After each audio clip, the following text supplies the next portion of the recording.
Hey guys, it's Ron and Debbie. We're back for another edition of Ask Ron. All right, Ron, our first question today is from Danielle Williams from Kirkland, Washington. Danielle? Ron, if you had no ties to where you currently live, where would you choose to move in the U.S. if your decision were solely based on where you feel you could make the most money? Danielle, I get asked that question a lot, and I'm going to tell you right now it makes no difference where you live. I know that's not what you want to hear. Wherever there are houses with people living in them, there are always people who need to sell houses and others who need to buy them. This is done every day in and day out, with or without your participation, all across America. In my case, I deal largely in the pretty house business, so frankly, I want to make sure that I'm in an area with some beautiful houses and beautiful neighborhoods, but that's pretty much anywhere you go. Some areas have really high prices, some areas have not so high prices, most areas have both, and a lot of prices in the middle. You get to choose which part of your city you want to work in. So instead of looking for the grass that's greener on the other side, always remember there's usually manure under it. Work where you're at. If you cannot make it work where you're at, you won't make it work somewhere else either. All right, next question is from Dan Wall from Winter Park, Florida. Dan? We are using the Gold Club lead service and think it's a really neat service. We're wondering though, should we be having our VA contact the sellers as soon as we get these leads? The reason I ask is that the leads are normally sent to us when the sellers first list, and this means that the sellers are not tenderized yet and normally not motivated. Dan, you can't think like that. You have no idea what's on the seller's mind until you get a hold of them. As soon as you get the leads, you take out the ones that you want the VAs to call from this lead service that you're describing, because not all of those leads are worth you messing with. Make sure they're in your city, and make sure they're a house, because sometimes you get land and mobile homes and all kinds of other stuff.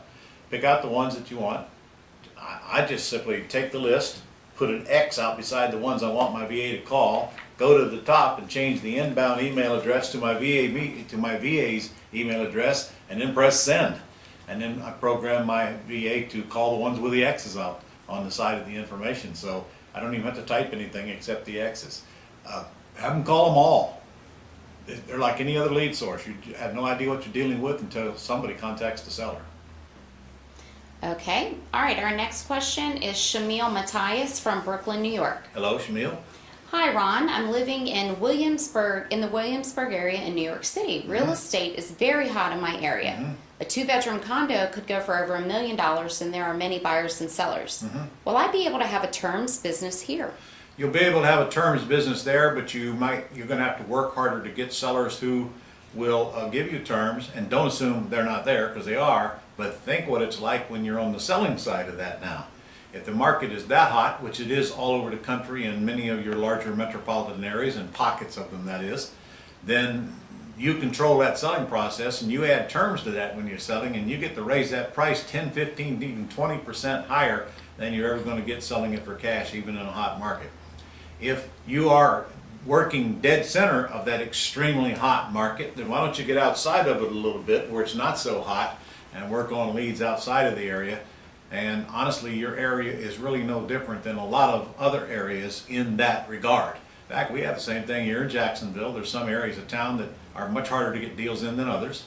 I just had someone from Washington that I answered a question for. It's the exact same there, same in DC, same in Chicago, same in any big city that I go to. So play the market where you're at, but don't forget the math.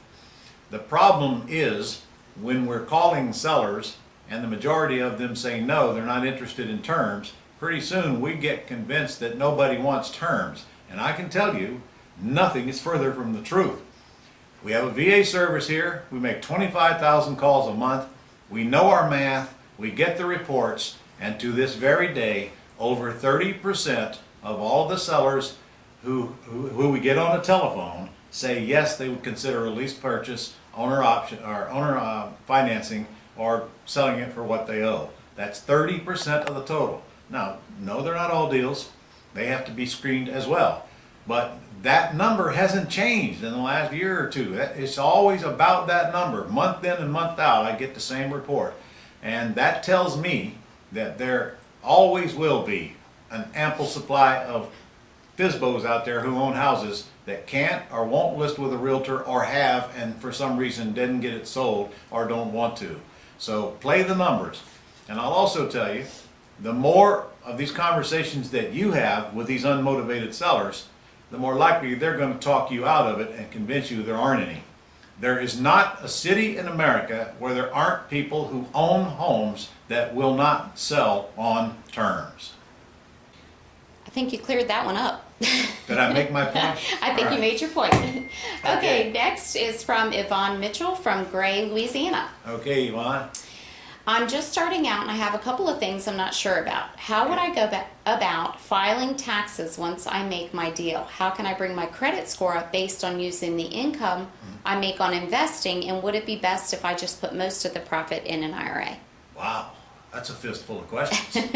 Okay, how you go about filing your tax returns is you get a CPA and let the CPA file for you. That'll take care of that. How you're getting your credit score up has nothing to do with your income, nothing whatsoever.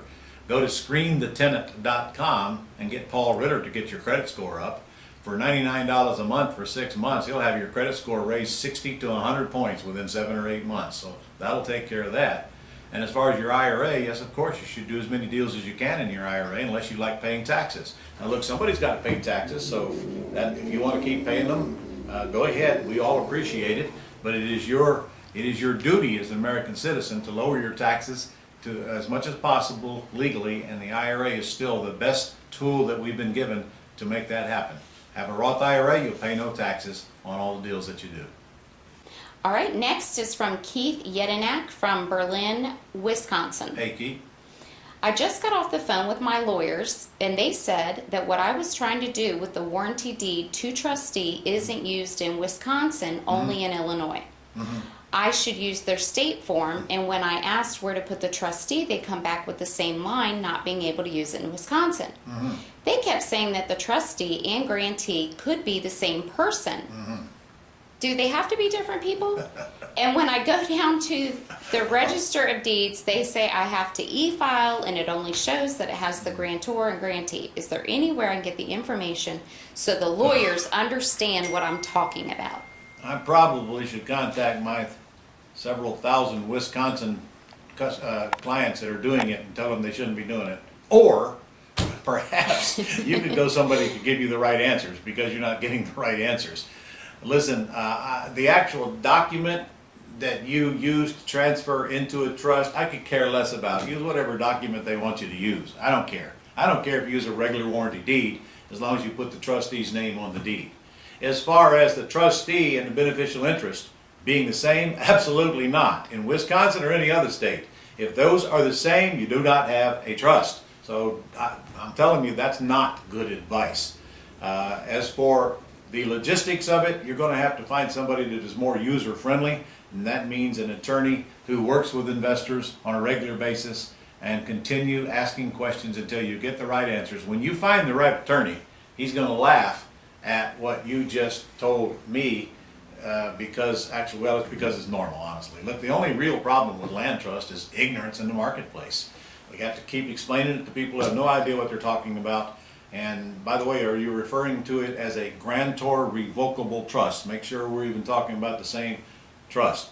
The best thing I can tell you to do is find somebody that is actually buying houses in Wisconsin in trust and find out who they use and try to shortcut that discovery process on your own.